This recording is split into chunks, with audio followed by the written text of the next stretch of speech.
هنفترض ان انت اسمك محمد وانا جيت سألتك سؤال، هل اسمك محمد انت؟ على الرغم ان انا قلت السؤال غلط، على الرغم ان انت هتفهمني من السياق لانك بشر، لكن الكومبايلر او البرمجة ما بتمشيش كده خالص. لو جيت قلت لها اي حرف غلط ده اللي هيحصل بالظبط. امشي يالا، امشي غور، امشي يا ابني. فهل كتبت كود قبل كده وكل حاجه كانت ماشيه تمام، ولما جيت دوست ران او جيت شغلت البرنامج ما اشتغلش؟ اكيد حصلت مع كلنا، يعتبر اي حد دخل مجال البرمجه، وفضلت تبص على الكود وانت حرفيا مش فاهم هو زعلان منك ليه. فالنهارده بقى ان شاء الله هنتكلم عن 3 اسباب رئيسيه ممكن تبوظ لك الكود ومن انواع الاخطاء، وهما الكومبايلر ايرور واللوجيك ايرور والران تايم ايرور. ده ان شاء الله هنبدا ان احنا نتكلم عليه في الفيديو ده. بس بكل بساطه، ازيكم يا شباب؟ يا رب تكونوا بخير. انا احمد عادل ودي قناه اتعلم ببساطه.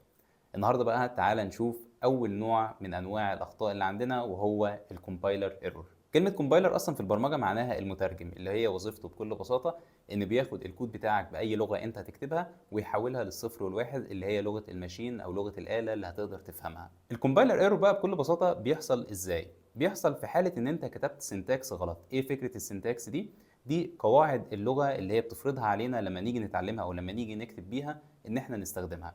يعني مثلا نسيت تحط سيمي كولون في لغه سي بلس بلس او لغه جافا، او حتى كتبت كلمه بس هي محجوزه في اللغات دي. يعني مثلا زي الكود اللي ظاهر قدامك دلوقتي هنا، ان احنا نسينا نحط السيمي كولون، فهنا الكومبايلر ما بيشغلش البرنامج، هو بيعمل لك ايرور. لازم تروح تصلح الخطأ ده الاول، وبعد ما تصلح الخطأ يرجع لك ويقول لك شغلني او شغل البرنامج. وفي حالة ان مفيش اخطاء هيبدأ ان هو يشتغل. فالنوع الاول هو ان انت كتبت الكود غلط صراحة. يعني مثلا بدل ما تكتب كلمة print في لغة بايثون كتبت له او نسيت حرف الار. هنا المترجم هيقول لك انا ما اعرفش حاجه بالاسم ده، وهنا الكومبايلر بيوقف لك على الواحده. حتى لو كاتب 1000 سطر كود وال1000 حرفيا صح ما عدا سطر واحد بس، هو مش هيشغل ال 999 وبعد كده يقول لك في خطأ. لا، هو هيوقف لك كل البرنامج لحد ما تصلح الخطأ اللي حصل عندك. بس المميز في نوع الخطأ ده ان لو حصل خطأ هيقول لك في سطر كام. معظم يعني الاي دي ايز او البرنامج اللي انت بتكتب عليه بيقول لك في سطر كام، وكمان بيديك اقتراحات ازاي تصلح الخطأ ده.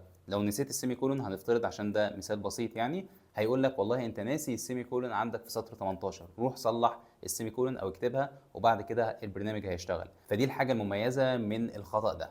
النوع التاني بقى اللي معانا وهو الران تايم ايرور او خطأ وقت التشغيل. وده بيحصل امتى؟ بيحصل لما انت تكتب كل الكود بتاعك صح من ناحيه السنتاكس، ويعدي فعلا على الكومبايلر، والكومبايلر يتاكد منه ان الكود بتاعك كله صح وفعلا البرنامج يشتغل. بس يشتغل شويه وبعد كده يقع وما عادش يشتغل تاني. طب ليه ده بيحصل؟ ده الخطأ اللي اسمه خطأ وقت التشغيل. انت الخطأ ده حصل لك امتى؟ هل لما اترجم؟ لا، ما كانش فيه اخطاء في الترجمه، وده النوع الاولاني. لكن الخطأ حصل لما جيت شغلت البرنامج. زي مثلا ايه؟ زي مثلا ان انت عايز تعمل متغير اسمه اكس بيساوي 5 ومتغير اسمه واي بيساوي صفر، كل حاجه صح. وجيت قلت له انا عايزك تطلع لي النتيجه اللي هي 5 على الواي، اللي هي 5 على الصفر. برضو كل حاجه صح.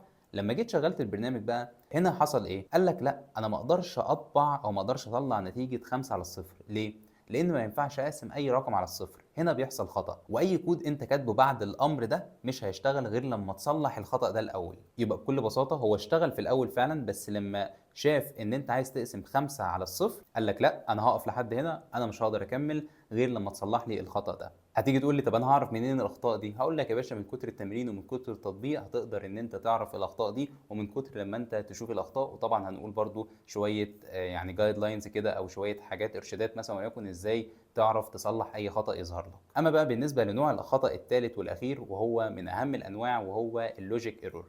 هنا بقى يا معلم، انت كاتب الكود صح والبرنامج اشتغل، عامل له مفيش ران تايم ايرور، مفيش اخطاء حصلت في الكود، مفيش، كل حاجه صح.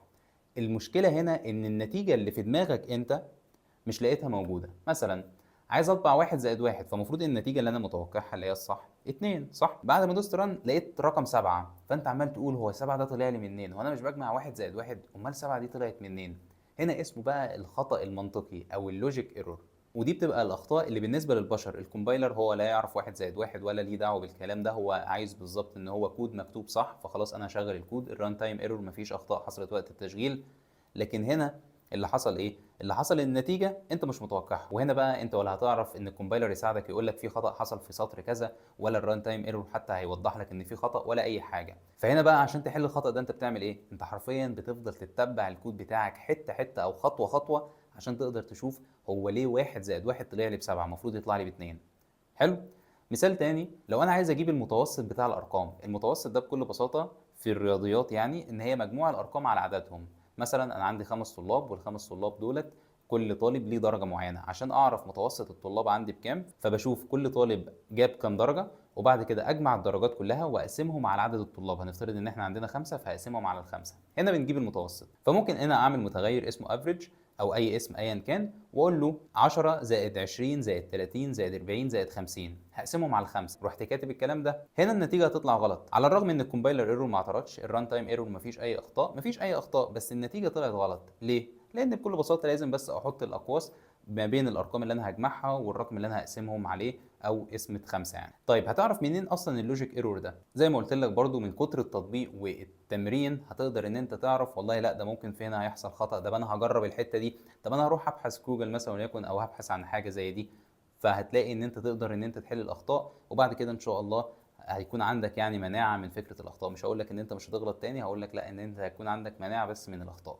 طب حاجات مهمه بقى هتساعدك ان انت تكتشف الخطا اول حاجه، وكمان ان انت ازاي تصلحه. اول حاجه تقرا رساله الايرور، طبعا لو كان في خطا يعني تقراها كويس جدا، لان هي فعلا بتفيدك، او الكومبايلر بيوضح لك حاجات كتيره جدا انت ممكن تكون ناسيها. تاني حاجه، ودي استخدمها مع اي حاجه حرفيا في حياتك، ان انت لو عندك مشكله خلي المشكله دي صغيره، او قسمها لحاجات صغيره، وابدا حل كل حته لوحدها. وحرفيا ده اول درس ممكن تدرسه في الالجوريزم او الخوارزميات. بيقول لك المشكله الكبيره هتقسمها لقطع صغيره، وكل قطعه امسكها وحلها لوحدها، وبعد كده جمع القطع دي مع بعض هتلاقي المشكله اتحلت. فبقول لك هنا ان لو كان في مشكله مثلا، وليكن بالاخص يعني اللوجيك ايرور، ابدا شوف كل جزئيه لوحدها، وبعد كده ان شاء الله هتوصل للخطا وتبدا ان انت تصلحه. واهم حاجه طبعا ان انت تمسك الخطا ده وتبحث فيه على جوجل.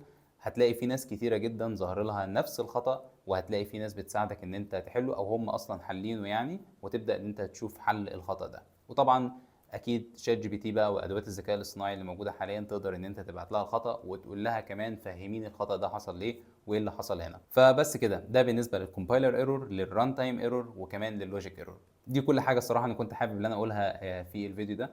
يا رب تكون كل حاجه سهله جدا وبسيطه جدا بالنسبه لك. الصراحه حابب ان انا اعمل الفتره دي يعني، عايز اكون في كونكشن كده بيني وبينك. حاسس ان انا بطلع كل فيديو او كل اسبوع يعني بقول شويه معلومات وبمشي، فمش حاسس حاجه حلوه يعني.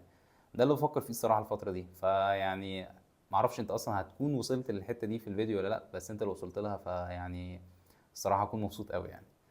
فمش عارف، اقترح عليا حاجه اعملها تقربنا من بعض كده. حاسس ان احنا ممكن نكون بعاد شويه، مش عارف. فشويه كلام متلخبط يعني. بس ان شاء الله اشوفك بقى في فيديوهات تانية جديده. ممكن اطلع لايفات، ممكن اعمل اي حاجه يعني على اليوتيوب طبعا.